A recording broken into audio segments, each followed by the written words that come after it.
இந்த சம்பவம் நடக்கிறதுக்கு முன்னாடி அந்த பையன் மேல தாக்குதல் நடத்தியிருக்காங்க. அதற்காக அந்த பையன் வந்து அவங்க மேல கம்ப்ளைண்ட்டும் ஃபைல் பண்ணியிருக்காரு.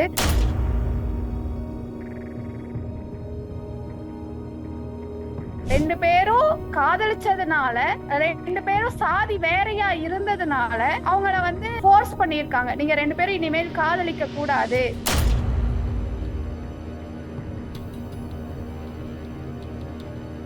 ஒரு பெண்ணுங்கிறவ அவங்களோட உடைமையா பார்க்கப்படுறாங்க. அவங்களோட உடைமையா பார்க்கப்படும் போது அவங்க சொல்ற ஒரு நபரை தான் இவங்க திருமணம் பண்ணிக்கணும் அப்படின்னு பாக்குறாங்க. அவங்க சொல்ற ஒரு நபர் கூட தான் இவங்க வந்து ஒரு குழந்தை பெற்றுக்கணும். அவங்களோட உற்பத்தி கூடம், அந்த சாதிய உற்பத்தி கூடம் பெண்ணோட உடலை மையப்படுத்தி இருக்கு.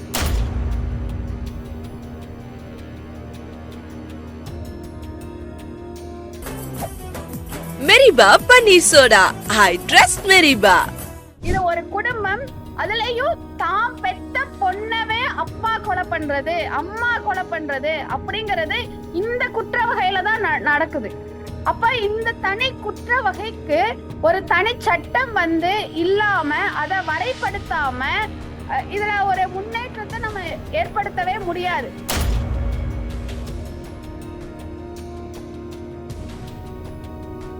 சிட்டிஸ்ல வந்துட்டதுனால எங்களுக்கு சாதி இல்ல, சாதி எல்லாம் இப்ப எல்லாம் யாரு பாக்குறா அப்படின்னு சொல்லி அது அவங்க வந்து ஒரு மாயைக்குள்ள வாழ்ந்துட்டு இருக்காங்க அப்படின்னு தான் நம்ம சொல்ல முடியும்.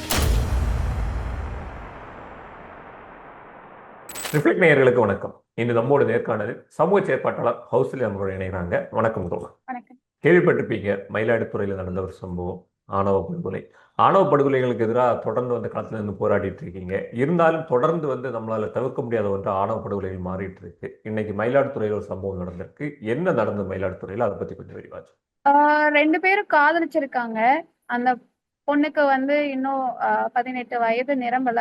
அந்த பையன் வந்து 21 வயது ஆன பையன். ஆனா ரெண்டு பேரும் காதலிச்சு படிச்சுட்டு இருக்காங்க.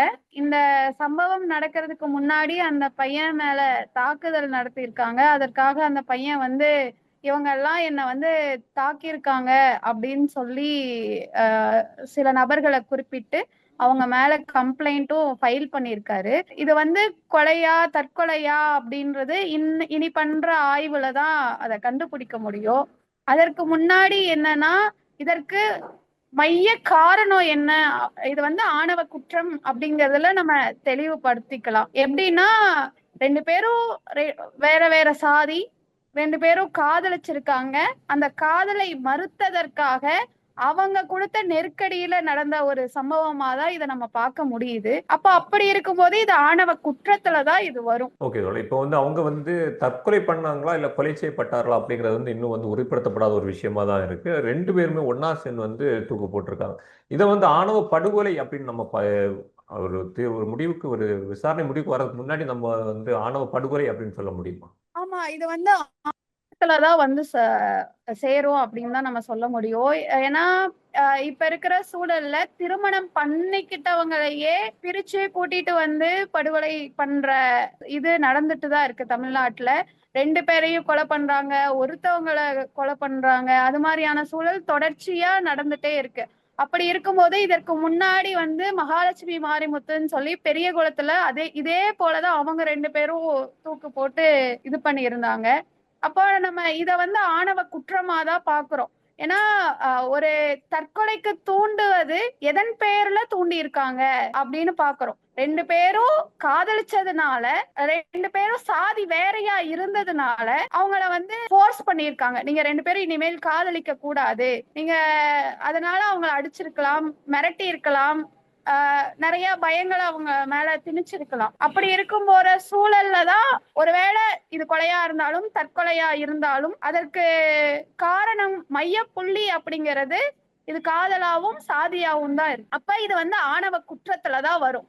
ஆணவ கொலை மட்டும் இல்ல, ஆணவ படுகொலைக்கு தனி சட்டம் வேணும், ஆணவ குற்றங்களுக்கு தனி சட்டம் வேணும்னு கேக்குறோம்னா இது மாதிரியான நிறைய அடுக்குகளை வச்சுதான் நம்ம ஒவ்வொரு இதையும் பிரிச்சுதான் நம்ம அதுக்கு தனி சட்டம் கேட்கிறோம். இந்தியாவிலே தமிழ்நாட்டில் வந்து இந்த ஆணவ படுகொலைகள் வந்து அதிகமா நாளுக்கு நாள் நடந்துட்டு இருக்கிறது நம்ம பார்க்க முடியுது. என்ன காரணம் வந்து இதுக்கு பின்னாடி இருக்கும் அப்படின்னு நினைக்கிறீங்க?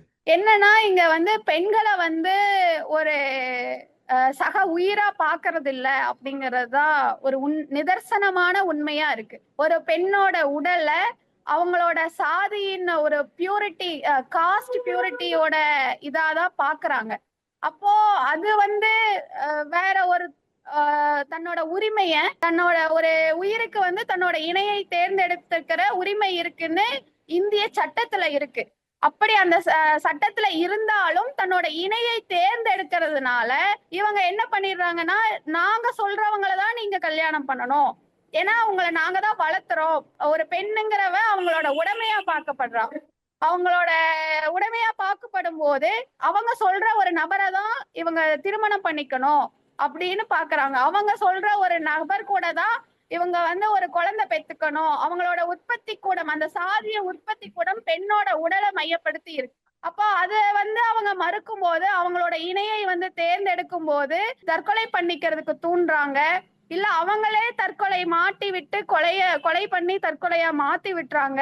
இல்ல நிறைய இடத்துல ஆணவ படுகொலையா நடத்துறாங்க. 2 பேரையும் படுகொலை பண்றாங்க. இப்ப தமிழ்நாட்டுல இந்த ஆட்சி, டிவிகே ஆட்சி வந்ததற்கு பிறகு 8 ஆணவ படுகொலைகள் நடந்திருக்கு. தேர்தல் நடந்துட்டு அன்னைக்கு ஒரு ஆணவ படுகொலை நடந்திருக்கு. வெளிச்சத்துக்கே அது வரல. ஆனா அதை ஃபாலோ பண்ணிட்டு இருக்க ஒவ்வொரு நபர்களுக்கும் அது தெரியும். அப்போ இத்தனை நடந்துட்டு இருக்கும் போது இந்த அரசு என்ன பண்ணுது அப்படிங்கிற ஒரு கேள்விதான் இருக்கு. ஏன்னா இதற்கு முன்னாடி வந்து ஆணவ படுகொலைக்கு தனி சட்டம் வேணும்னு சொல்லி டிவிகே அரசு வந்து உச்ச நீதிமன்றத்துல ஃபைல் பண்ணியிருக்காங்க. ஆணவ படுகொலைக்கு தனி சட்டம் வேணும்னு முன்னாடி அரசு இது வர்றதுக்கு முன்னாடி. ஆனா வந்ததற்கு பிறகு அவங்க என்ன நடவடிக்கை எடுக்கிறாங்க? ஏன்னா அப்பையும் வாயை திறந்து இது வரைக்கும் இதை எதிர்த்து பேசவே இல்லை, கண்டிக்கவே இல்லை. இப்பையும் இதை எதிர்த்து பேசல, கண்டிக்கவும் இல்லை. அப்ப அவங்களோட நிலைப்பாடு என்ன? ஏன்னா ஒரு 2 உயிர் போயிருக்கு. கொலையா இருக்கலாம், தற்கொலையா இருக்கலாம். ஆனா 2 உயிருக்கு அவர் வந்து சொல்லியிருக்கணும்ல. ஏன்னா இன்னைக்கு அவர் அரசியல்ல ஒரு முதலமைச்சரா இருப்பதற்கு இவங்க 2 பேர்ல யாராவது ஒருத்தவங்க ஓட்டு போட்டு அவரை ஜெயிக்க வச்சிருக்கலாம். அப்போ இப்ப அவர் ஜெயிச்சதுல முதன்மையான பங்கு, நிறைய பங்கு பெண்களுக்கு தான் இருக்குன்னு சொல்றாங்க. பெண்கள், அதுக்கப்புறம் இளைஞர்கள் தான் இவருக்கு ஓட்டு போட்டாங்கன்னு சொல்றாங்க. அப்படி இருக்கும்போது அப்படிப்பட்ட இளைஞர்களை சாதியின் பெயரால, மதத்தின் பெயரால இப்படி படுகொலை செஞ்சிட்டு இருக்கிறதையும் தற்கொலைக்கு தூண்டுவதையும் இந்த முதலமைச்சர் எப்படி பார்த்துட்டு இருக்காரு? இதற்கு அவர் என்ன பண்ண போறாரு? ஓகே, நம்ம இந்த சமூகத்துல வந்து பல மாதிரியான மாற்றங்களை வந்து பார்த்துட்டு இருக்கோம். ஆனா இந்த சாதி ஆணவ படுகொலைகள் வந்து இன்னும் வந்து நடந்துட்டு தான் இருக்கு. அந்த காதல் அப்படிங்கிற விஷயத்துல வந்து இந்த விஷயங்களை வந்து நம்ம தினம் அடிக்கடி கேட்குற மாதிரி தான் கேட்டுட்டு இருக்கோம். இந்த காதல் விவகாரத்துல இந்த குடும்பங்களின் மனநிலை இன்னும் மாறாம இருக்கிறதுக்கான காரணம் என்னன்னு நீங்க? சாதிய இறுக்கம் வந்து நிறைய எல்லாரும் சொல்லிக்கலாம். சிட்டிஸ்ல வந்துட்டதுனால எங்களுக்கு சாதி இல்ல, சாதி எல்லாம் இப்ப எல்லாம் யாரு பாக்குறா அப்படின்னு சொல்லி அது அவங்க வந்து ஒரு மாயைக்குள்ள வாழ்ந்துட்டு இருக்காங்க அப்படின்னு தான் நம்ம சொல்ல முடியும். உண்மையான பார்த்தோம்னா இங்க எல்லாமே சாதியாலதான் இருக்கு. அத வந்து யாராலையும் மறுத்துற முடியாது. அப்போ அந்த சாதியை உடைக்கிற கருவியா இந்த காதல் இருக்கு. இந்த காதலுக்கு மட்டும் ஒரு உருவம் இருந்திருந்ததுன்னா இந்நேரம் அதை வந்து என்ன பண்ணிருப்பாங்கன்னே நம்மளால சொல்ல முடியாது. அதுக்கு உருவமே இல்லாத ஒரு காரணத்தினால, அதை ஒண்ணுமே பண்ண முடியாததுனால, அது வந்து மனிதர்களுக்குள்ள ரொம்ப இயல்பா இயற்கையா கலந்து இருக்கிறதுனால அது செய்யற மனிதர்களை படுகொலை செய்யறாங்க. இப்போ இப்போ ஒரு பொம்மை மாதிரி காதல் வந்து காதல் இதுதான் காதல் அப்படின்னு இருந்திருந்தா அதை வந்து இந்த கும்பல், இந்த சாதிய கும்பல் என்ன பண்ணிருக்குன்னே சொல்ல முடியாது. அதற்கு உருவம் இல்லாததுனால, அதற்கு எதுவுமே இல்லாததுனால காதலிக்கிற மனிதர்களை இப்படி வந்து கொண்டுட்டு இருக்காங்க அப்படின்னு தான் சொல்ல முடியும். இன்னொன்னு, இந்த மக்கள் கிட்ட நிறைய பரப்புரை பண்ணணும். பெரியார் விட்டு சென்றத, அம்பேத்கர் விட்டு சென்றத இன்னும் இயக்கங்கள் வலுவா மக்கள் கிட்ட பரப்புரையா கொண்டு போகணும் அப்படின்னு நினைக்கிறோம். அது இயக்கங்கள் மட்டும் இல்ல, அது ஒரு அரசோட கடமையா தான் நினைக்கிறோம். இந்த ஆணவ படுகொலை நாளுக்கு நாள் அதிகரித்து வரக்கூடிய இந்த சூழல்ல இப்ப இருக்கக்கூடிய சட்டங்கள் எந்த மாதிரியான மாற்றங்கள் வரணும் அப்படின்னு நீங்க நினைக்கிறீங்க? தொடர் இவ்வளோ ஆணவ படுகொலை நடந்திருக்குன்னு இன்னைக்கு ஆணவ படுகொலை அப்படின்னு சொல்றோம். ஆனா இத வந்து ஆணவ படுகொலை அப்படிங்கிற லிஸ்ட்ல கொண்டு வரமா இல்லையான்னு இருக்கு. ஏன்னா இவ்வளவு நடக்குது, அத வந்து இத்தனை நடந்திருக்குன்னு ஒரு டேட்டா சொல்றதுக்கே நம்ம கிட்ட எதுவுமே இல்லை. இப்போ இந்த இந்த 2 பேர்லயே வச்சுட்டோம்னா, ஒரு பையன் தலித்து, பொண்ணு நான் தலித்து. பையன் இறந்தத வந்து தற்கொலை பண்ணிட்டதை SC ST போட முடியும். ஆனா இந்த பொண்ணு, ஆனா காரணம் என்னவா இருக்கு? சாதியா தான் இருக்கு. அப்போ ஒருத்தருக்கு இதுவும் ஒருத்தருக்கு இதுவும் எப்படி இது பண்ணும்? அப்போ இது வந்து ஒரு தனி குற்ற வகை. அதே போல இந்த குற்ற வகை வந்து ஒரு முன்பகை காரணமாகவோ இல்ல ஒரு சொத்து தகராறுனாலயோ அது மாதிரி எல்லாம் நடக்கிறது கிடையாது. இது ஒரு குடும்பம், அதுலயும் தான் பெத்த பொண்ணவே அப்பா கொலை பண்றது, அம்மா கொலை பண்றது அப்படிங்கிறது இந்த குற்ற வகையில தான் நடக்குது. அப்ப இந்த தனி குற்ற வகைக்கு ஒரு தனி சட்டம் வந்து இல்லாம அதை வரைப்படுத்தாம இதுல ஒரு முன்னேற்றத்தை நம்ம ஏற்படுத்தவே முடியாது.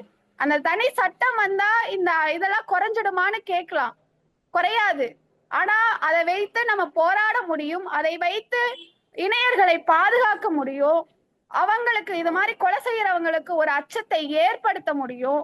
இந்த ஆணவ படுகொலை பாதிப்புல இருந்து நம்ம மீண்டு வரணும்னா இந்த சமூகம் ஒரு காதல் வசப்பட்ட சமூகம் அப்படின்னு நம்ம பார்க்கலாம். காதல் யாருக்கு வேணாலும் யார் மேல வேணாலும் வரலாம். ஆனா அந்த சாதி அப்படிங்கிற வர இடத்துல மிகப்பெரிய ஒரு பிரிவினை அங்கே இருக்கு. அதே நேரத்துல கொலை செய்யற அளவுக்கு நம்ம போறோம். இந்த இடங்கள்ல வந்து அந்த ஒரு ஆணாக இருந்தாலும் சரி, பெண்ணாக இருந்தாலும் சரி, அந்த இடத்துல எந்த மாதிரியான முயற்சிகளை வந்து தங்களுடைய பெற்றோர்கள்ட்ட எடுக்கலாம்? இந்த சாதிய கட்டமைப்பிலிருந்து உடைச்சி அவங்க எந்த மாதிரி எல்லாம் வெளியே வரலாம் அப்படிங்கிற மாதிரி உங்களுடைய கருத்து இருக்கு? சிலர் எந்த மாதிரி உடைச்சு வெளியில வரலான்றதை விட ஆல்ரெடி எல்லாருக்குமே அது அது வந்து காதல் வந்து இயல்பா ஒரு பெண்ணை விரும்பும் போது அந்த பெண்ணுக்காக நிக்கிற அந்த உறுதியிலேயே அவங்களோட காதல் வந்து அந்த சாதியத்தை விட்டு வெளியில வந்துடும். ஆனா இந்த சமூகம் அதை எப்படி எதிர்கொள்ளணும், அது வந்து அவங்களோட உரிமை அப்படிங்கறதுல புரிதல் வேணும். அதே போல இப்போ கேரள மாநிலம் எடுத்துக்கிட்டோம் அப்படின்னா அங்க வந்து இந்த சாதி மறுப்பு திருமணம் செஞ்சுக்கிறவங்களுக்கு எல்லாம் முன்னுரிமை கொடுக்கறாங்க. அது மாதிரி இங்க வந்து அது மாதிரியான ஒரு சட்டத்தை அமல்படுத்தணும். அதே போல பக்கத்துல இருக்கிற தெலுங்கானால வந்து ஆணவ படுகொலைக்கு அந்த ஆணையத்தை கொடுத்த பரிந்துரைய சட்டம் இயற்றுவதற்கான முன்வரைவை நடைமுறைப்படுத்துறதுக்கு இது பண்ணியிருக்காங்க. அப்போ நம்மளை சுத்தி இவ்வளவு நடந்துட்டு இருக்கும் போது முற்போக்கான மாநிலம் தமிழ்நாடு அப்படின்னும் போது நம்ம ஏன் இதற்கு வந்து தனி சட்டம் இந்நாள இயற்றி, ஏன்னா இளைஞர்கள் தான் வருங்காலத்தோட தூண் அப்படின்னு சொல்றாங்க. அப்ப அப்படிப்பட்ட இளைஞர்களையும் பெண்களையும் இந்த சமூகத்துல சாதியின் பேரால பலி கொடுத்துட்டு எந்த மாதிரியான சமூகத்தை வந்து இங்க படைக்க போறாங்க? அப்ப இந்த சமூகம் எதை நோக்கி போகுது? அப்போ ஒரு இந்த இடத்துல ஒரு ஹியூமனிட்டியே இல்லாம ஆகுதே, ஒரு மனித தன்மையே இல்லாம ஆயிடுறாங்களே. ஒரு மனிதர் வந்து ஒரு மனிதரை அது தான் பெத்து வளர்த்த புள்ளைய கொலை பண்றாங்க அப்படின்னா அது எங்க மனித தன்மை எங்க இருக்கு அவங்க கிட்ட? அப்ப அந்த மனித தன்மையை போக்குகின்ற இந்த சாதியை, அந்த கட்டமைப்பை உடைக்காம ஃபுல்லா இது பண்ணாம நம்ம எப்படி ஒரு நல்ல சமூகத்தை வளர்த்தெடுக்க முடியும்? இப்ப முற்போக்கான தமிழ்நாடு அப்படின்னு நீங்க சொன்னீங்க. முற்போக்கு அப்படின்னாலே வந்து இந்த சமூக சீர்திருத்தங்கள், ஜாதிய கட்டமைப்புல வெளியே வந்ததுதான் ஒரு ஒரு முற்போக்கு நம்ம அப்படின்னு நம்ம சொல்ல முடியும். ஆனா இப்படிப்பட்ட ஒரு சமூகத்துல வந்து ஜாதி ஆணவ கொலைகளை நம்மளால தடுக்க முடியல அப்படின்னு பார்த்தாலும், பாதிக்கப்பட்டவங்களும் ஒரு நீதியை வந்து ஒரு கேள்விக்குறியா தானே இருக்கு. இப்போ உங்களே எடுத்துக்கோங்க. உங்களுக்கான நீதி கூட இன்னைக்கு வரைக்கும் ஒரு மிகப்பெரிய போராட்டத்தை தான் நீங்க வந்து போராடிட்டு இருக்கீங்க. அப்போ ஆமா சமூக தோழர், நீதிங்கிறது வந்து எந்த உணர்த்துது? எல்லா வழக்குகளுமே 10 வருடம் 15 வருடம் 20 வருடம் கழித்து கூட இன்னும் தீர்ப்பு வழங்காத வழக்குகளும் இருக்கு. ஒருவேளை செஷன் கோர்ட்ல தீர்ப்பு வந்து ஹை கோர்ட்ல அவங்கள விடுதலை பண்ணி சுப்ரீம் கோர்ட் போகாத வழக்குகளும் இருக்கு. அப்போ இந்த ஆணவ படுகொலையை பண்ணினவங்க ரொம்ப எளிமையா வந்துறாங்க. ஏன்னா இந்த கான்ஸ்பிரசி இருக்கு இல்லையா, அவங்க சதி திட்டம் தீட்டுனதை நம்மளால நிரூபிக்க முடியாது. அப்ப அதற்குதான் நம்ம தனி சட்டம் வேணும்னு கேக்குறோம். ஏன்னா ஒரு பையனும் ஒரு பொண்ணும், ஏன்னா அவங்களுக்கு அந்த 18 வயசு 19 வயசுல 21 வயசுல அவங்களுக்கு வேற எந்த எனிமையும் இருக்க மாட்டாங்க. அவங்க அந்த நேரத்துல இப்ப இந்த பொண்ணு பையனை எடுத்துட்டீங்கன்னா வேற ஏதாவது சிக்கல் இருக்குமா? காதலிச்சாங்கன்றத தவிர வேற வேற சாதி அதனால பிரச்சனைன்றது தவிர வேற என்ன அவங்களுக்கு நிலத்தகராறோ இல்ல வேற ஏதாவது தகராறு இருக்குமா? கண்டிப்பா இருக்காது. அப்போ இதையின் அடிப்படையில வச்சு இது பண்றதுக்காக தான் நம்ம தனி சட்டம் கேட்கிறோம். அப்போ அந்த தனி சட்டம் வந்தா இதற்கான தனி நீதிமன்றம், இந்த மாதிரியான காதலித்தோருக்கு ஒரு பாதுகாப்பு இல்லம் அவங்களுக்கு வந்து பாதுகாப்பு கொடுக்கறது, வழக்குகளை விரைந்து நடத்துறதுக்குன்னு ஒரு தனி நீதிமன்றம், இது மாதிரியான எல்லாத்தையும் அடங்குனதாதான் அந்த தனி சட்டம் இருக்கணும். இந்த ஆணவ படுகொலையாக இருந்தாலும் சரி, வேற இன்னொரு விஷயம் நடக்குது. இப்போ வந்து ஒரு 18 வயசு குறைவான பிள்ளைகள் வந்து பாலியல் துன்புறுத்தல் அந்த வழக்குகளும் போஸ்கோ வழக்குகளும் அதிகமாக நடந்துட்டு இருக்கு. என்ன ஒரு சிக்கல் நடந்தாலும் அரசு வந்து ஒரு ஒரு தொகையை கொடுத்து அவங்களை வந்து காம்ப்ரமைஸ் பண்ற ஒரு இதை வந்து அந்த ஒரு அழுத்தத்தை குறைக்கிறாங்க அப்படிங்கிறத வந்து நம்ம எல்லா விஷயங்களையும் வந்து நம்மளால பார்க்க முடியுது. அதே விஷயங்களை வந்து இந்த ஆணவ படுகொலை அந்த விஷயத்திலையும் பார்க்கப்படும். இருந்தாலும் அரசு வந்து தனிச்சட்டம் கொண்டு வர்றதுல அவங்க வந்து எந்த ஒரு முயற்சியும் எடுக்காம இருக்கிறதை வந்து நம்ம பார்க்க முடியுது. ஏன் வந்து அரசு வந்து அதை வந்து முன்னெடுக்கல? தொடர் இப்ப இருக்கிற தாவேகா அரசு கிட்டதான் நம்ம கேட்கணும். ஏன்னா இப்ப அதற்கான ஒரு ஆணையம் அமைச்சிருக்காங்க. KN பாஷா ஆணையம் இருக்கு. அந்த ஆணையம் என்ன செஞ்சுட்டு இருக்கு அப்படின்னு முதலமைச்சர் போய் அதை கண்காணிச்சாரா அப்படிங்கிற கேள்வியை நம்ம அவர்கிட்ட எழுப்ப வேண்டியது இருக்கு. ஏன்னா கவின் படுகொலை நடந்தப்பையும் சரி, இப்ப இந்த 2 நாள்லயே 2 நடந்திருக்கு. இவங்க 2 பேருக்கும் முன்னாடி ஒரு இது நடந்திருக்கு. அதுவும் புதுக்கோட்டை பக்கத்துல நடந்திருக்கு. அது பெரிய மீடியா வெளிச்சங்கள்ல வரல. ஆனா இப்படி தொடர்ந்து நடந்துட்டே தான் இருக்கு. அப்போ இத பத்தி இப்ப இருக்கிற முதல்வர் இளைஞர்களுக்காகவோ குழந்தைகள், முக்கியமா எல்லா குழந்தைகளை அவர் நிறைய இன்ஃப்ளூயன்ஸ் பண்ணி வச்சிருக்காரு. அப்போ காதல் வந்து எந்த வயதுக்காரவங்களுக்கு வேணாலும் வரலாம். 12 வயது 13 வயதுக்கு மேல ஆனாவே தன்னோட ஹார்மோன் சேஞ்ச் ஆகும்போது அந்த யாரு மேல வேணாலும் ஒரு காதல் வரலாம். அத வர்றத வந்து இந்த வயதுக்கு தான் வரணும், இந்த வயதுக்கு தான் வரக்கூடாது அப்படின்னு நம்ம சொல்ல முடியாது. அதை பக்குவமாக பார்க்கின்ற சூழலை, சமூகத்தை இங்க இருக்கிற மனிதர்களுக்கு ஏற்படுத்தி கொடுக்க வேண்டியது அரசோட கடமை. அப்போ அதற்கு தகுந்த மாதிரியான, அதே போல குழந்தைகளை நிறைய போக்சோ வழக்கு நம்ம பாக்குறோம். குழந்தைகள் மேல நடக்கிற வன்முறைகள் வந்து எல்லையே இல்லாம ஆயிட்டு இருக்கு. இப்போ அதற்கு இந்த அரசு வந்து என்ன என்ன இப்ப வரைக்கும் மௌனம் காக்குறாங்க. அதற்கு எந்த ஒரு தீர்வையும் கொடுக்காம, எந்த ஒரு முன்னெடுப்பையும் செய்யாம, நான் எல்லாரும் அவருக்கு ஓட்டு போட்டதுக்கு காரணம் என்ன சொல்றாங்க, ஒரு மாற்றத்தை கொண்டு வந்துருவாரு அப்படின்னு சொல்றாங்க. அப்ப இது எல்லாத்துக்குமான மாற்றமா தானே நீங்க இருக்கணும். அது எதையுமே இன்னும் செய்யாம இருக்கீங்களே அப்படின்ற ஒரு கேள்வியை அவர்கிட்ட நம்ம எழுப்பியே ஆகும். சரி, ஓகே தோழர். உங்களுடைய அதே கேள்விகளோட நாங்களும் அதே கேள்வியை வந்து அரசுக்கு ஒரு கோரிக்கையாகவே வைக்கிறோம். இணைப்பில் வந்து உங்களுடைய கருத்தில் எங்களோட பதிவிட்டமைக்கு நன்றி. நன்றி.